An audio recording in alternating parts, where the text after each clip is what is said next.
umaga po sa inyong lahat. Sa palagay ko po ay nambalitaan nyo na po na binomba ng Israel at saka ng Amerika ang Iran. At ang Iran naman ay sumagot at bomba naman ng mga American base sa United Arab Emirates, sa Bahrain, sa Oman at siyempre sa Israel.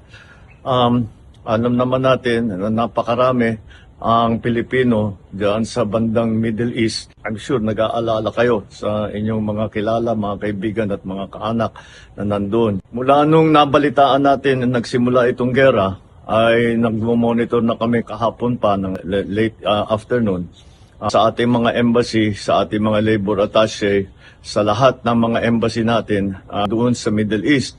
At nais kong i-report sa ating mga kababayan na sa ngayon, as of 9 o'clock Sunday, wala po tayong natatanggap na report na may casualty na Pilipino.